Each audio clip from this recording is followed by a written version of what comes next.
Well, hey there! It is another month past, which means it's another month that I collected some video games, which means it's another month that I'm gonna tell you that I collected some video games. Let's just jump right into it. But first, a few updates. Super Mario 64, my Let's Play, is not dead.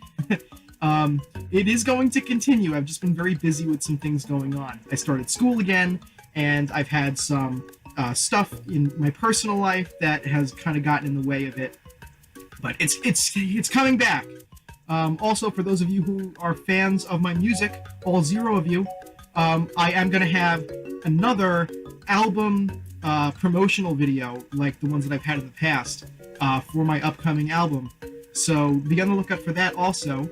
But now let's get into those damn video games, shall we? So I'm actually kind of sad to say that even though I do collect video games and I like to be out on the lookout, we had a lot of snow this month, so there weren't very many yard sales I could hit up. However, I was lucky enough to be able to collect 5 things this month, so I'm going to tell you about them now. So let's start out with Pole Position 2 for the Atari 7800. Now, Pole Position 2 was the pack-in game for the 7800 when it first came out, and I didn't have it, so I decided to get it.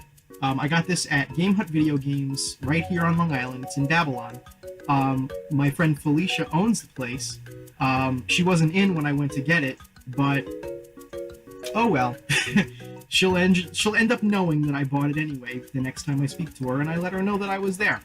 But yeah, for those of you who don't know what Pole Position 2 is, it's a sequel to Pole Position 1.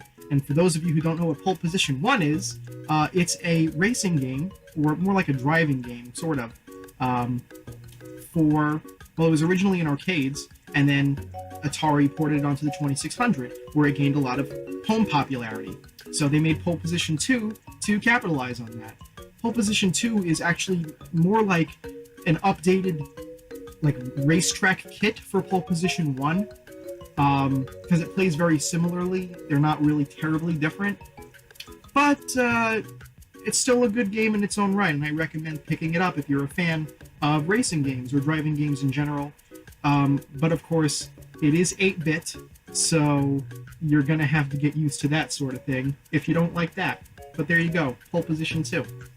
Those of you who know me intimately may know that my favorite arcade game is Crystal Castles, but I very, very infrequently talk about my second favorite arcade game, which is Berserk.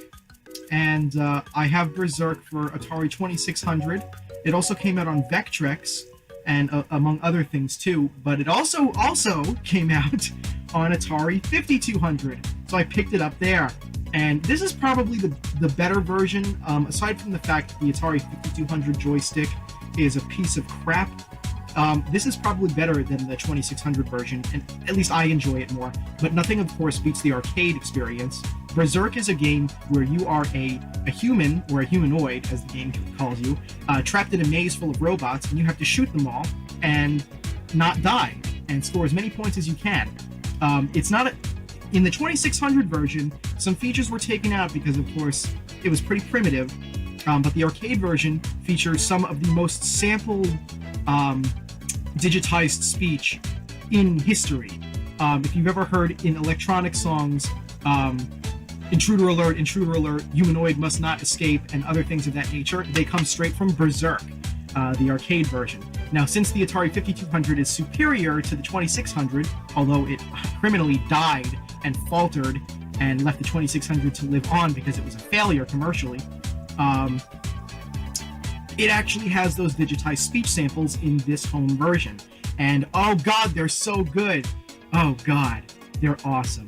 I'm not going to spoil much more about the game for you, but if you want to get chased around by a smiley face that's supposed to be an evil entity, check out Berserk.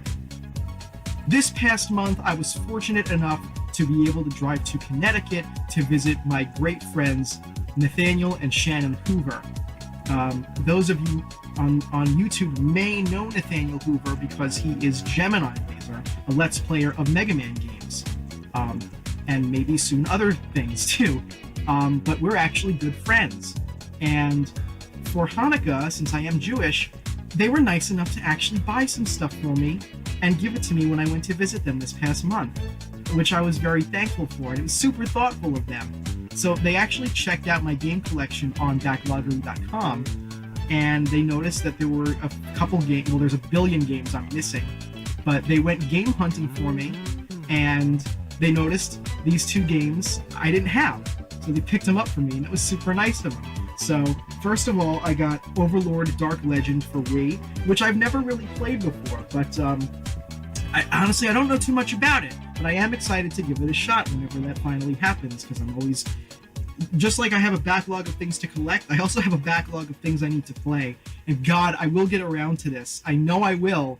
It's just a matter of when.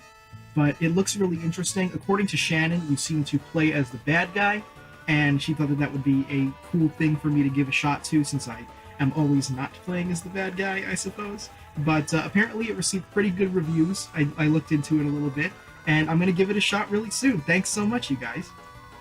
And the second thing that I got from Nathaniel and Shannon was Haunted House for Atari 2600. So I got a lot of Atari stuff this time around.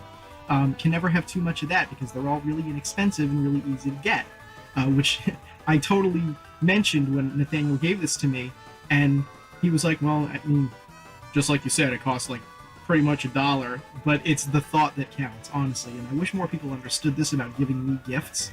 As long as it's something thoughtful that you know I'm going to enjoy, I don't really care how much it costs. So let this be a testament to that. Let this be the testament. Haunted House for Atari 2600 is a game where you control a pair of eyes. Get it? Because you're in the dark, like a cartoon, all you see is the eyes, and you have to navigate a haunted house. And that's all I know about it, because I've actually not played it yet, but I know a little bit about the history behind the game. It came out in 1982 for the Atari 2600, and it was relatively popular when it came out. I'm going to try it out, and I'm going to have a good time with it. Thank you so much again, Nathaniel and Shannon. And we're here already, the final game, because again, I only picked up 5 things.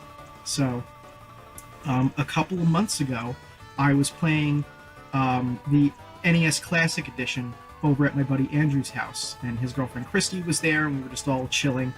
And Kayla, if you remember, my friend Kayla said that she saw this game on it that Andrew downloaded onto it, because he like hacked it and got 1 billion games, called Binary Land, and apparently it was Japanese only. And I do import games, but I'd never heard of it before, which was weird for me because I do a lot of research on Japanese games, because I want to know what I should import and play.